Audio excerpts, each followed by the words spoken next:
Is South Florida's real estate market finally cooling off, or is this just another calm right before another surge? Today, I'm unpacking November's market numbers for both Broward County and Miami-Dade, and we'll also discuss external factors like the presidential election, interest rates, and how new condo legislation will impact the market for 2025. Plus, I'll share my personal insights and what to expect for the months ahead.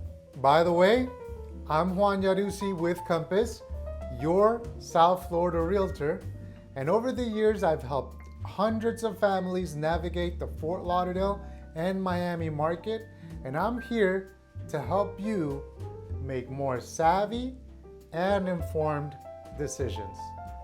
Let's dive in. Let's start with Fort Lauderdale's Broward County, shall we?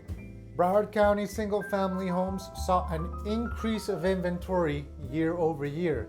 There's actually 39.8% more available inventory on the market today than a year ago. Now, the median price for a single-family home in Broward County is now $621,000, which is an increase of 3.5% to last year. It did take a little bit longer for those properties to sell though. It takes an average of 58 days now for a single family home to sell in Broward County, and that is an increase of 41.5% versus last year. The months of inventory for single family homes in Broward County also increased to 6.4 months, signaling that a change to a buyer's market may be in the horizon. Now, the takeaways with this is that with interest rates being where they are, it suppresses the purchasing power for buyers.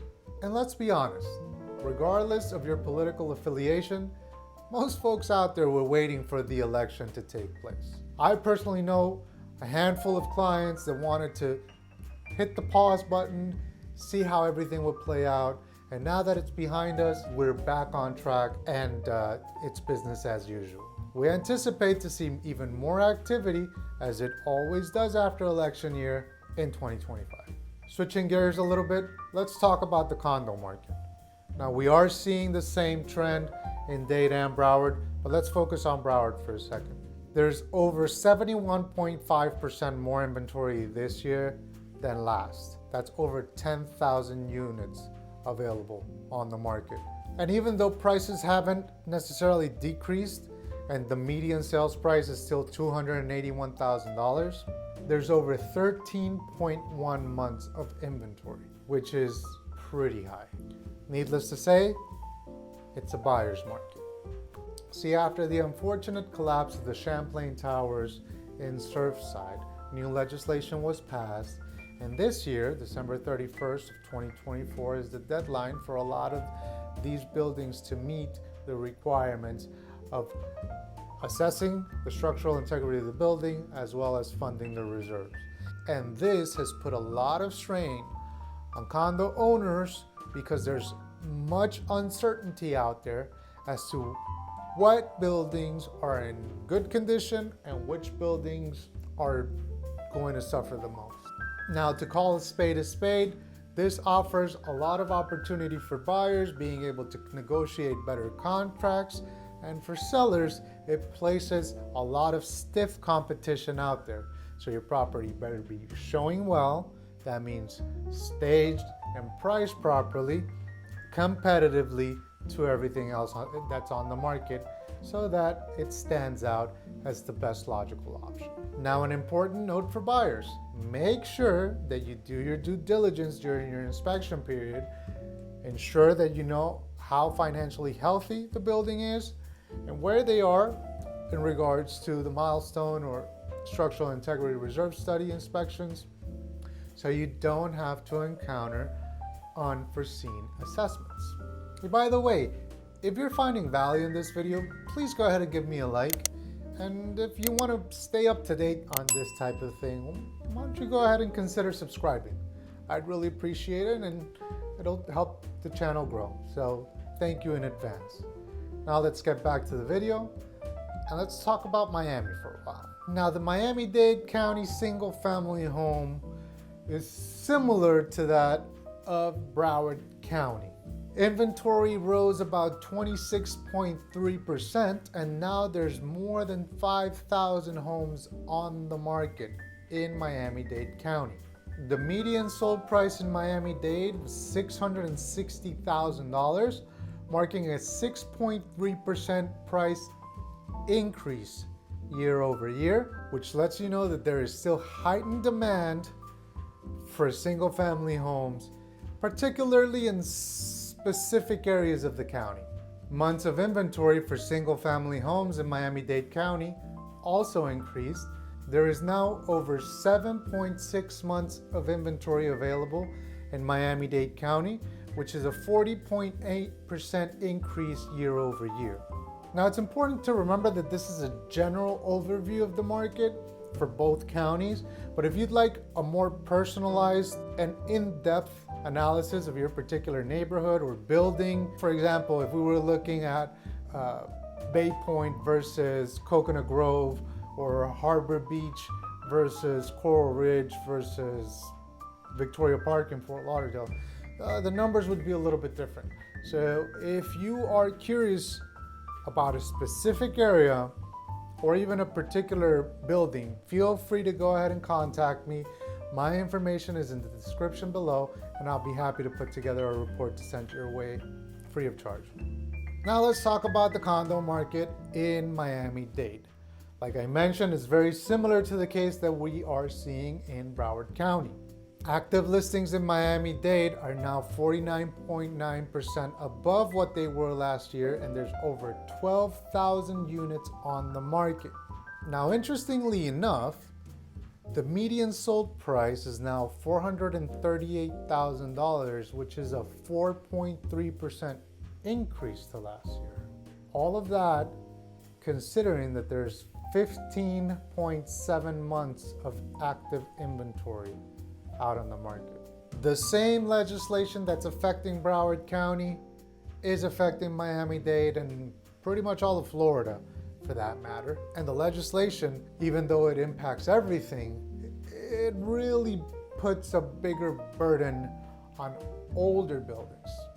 So I predict that the newer build that will have less of a chance of having these types of issues will be even more desirable than they already are, and attract more buyers. And with that, supply and demand prices will probably reflect itself on the newer buildings, and the older inventory will likely take a hit.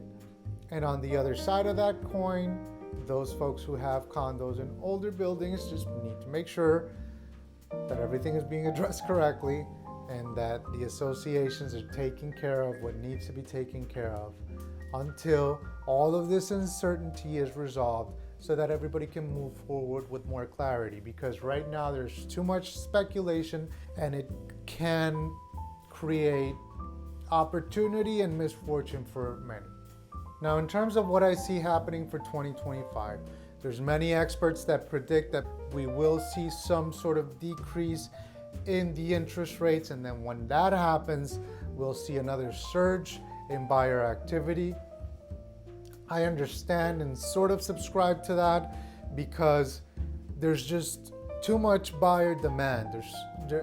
In conversations that I have with people constantly, there's people that really want to go out on the market. They do want to purchase something, but it's either interest rates that are holding them back, or maybe sellers that are still clinging on to aspirational pricing that are kind of slowing things down. But there is a lot of demand out there. Couple that with the fact that in Florida we're still seeing over 1,000 people a day moving to the state, and a lot of these folks are moving with their companies, high-paying companies. Again, like I've mentioned in some of my earlier videos, Citadel, Microsoft, these Fortune 500 companies that have either expanded their presence or relocated completely their headquarters. And these folks have the resources, they're savvy, they're knowledgeable, they want the best of the best schools, the best communities, the best buildings, the best views, and they're okay with paying a premium if they have to, because that's what they're accustomed to back home in New York, in Chicago, Los Angeles, Orange County. Now, in terms of the inventory, I anticipate, but I am also hopeful that we see some sort of stabilization in the market. And we have seen more inventory come on the market. It's not necessarily great. And we have seen a lot of homes sit on the market with aspirational prices that just aren't really going anywhere. So hopefully we'll see some price reductions and people really selling where the market is telling them that they should be. And hopefully we'll see new inventory come into market that's priced closer to where it should be so that it trades quickly and we can reduce the days on market and this type of thing. In regards to the condo market, I expect it to continue to be volatile just because of the uncertainty. And the issue is that it's not only the fear of special assessments, but also the raising of the HOA dues to meet the reserves requirements that the legislature has passed. And even though some folks were hopeful that they would call a special meeting before the year's end, it doesn't seem like that's going to happen. The next time they get together is going to be March 4th of next year. Now, of course, with a single family home, you also have to live through that pain of increases in your home insurance. In a building, right, you kind of split it with your neighbors.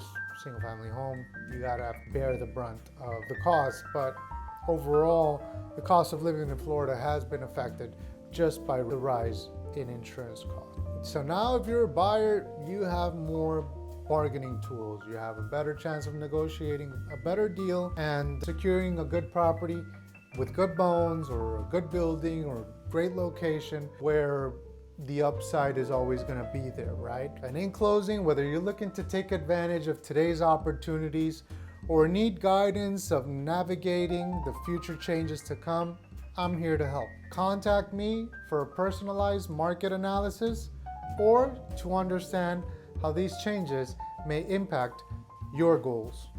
My information is in the description below, and I'm just a phone call or an email away. Thank you for joining me on this market update. Don't forget to go ahead and like, subscribe, and if you know somebody who might benefit from this, go ahead and share it with them. If you have any questions, drop them in the comment section. I'll go ahead and try to either address them here or in an upcoming video. And until the next time, stay savvy, stay informed, stay ready. See you on the next one.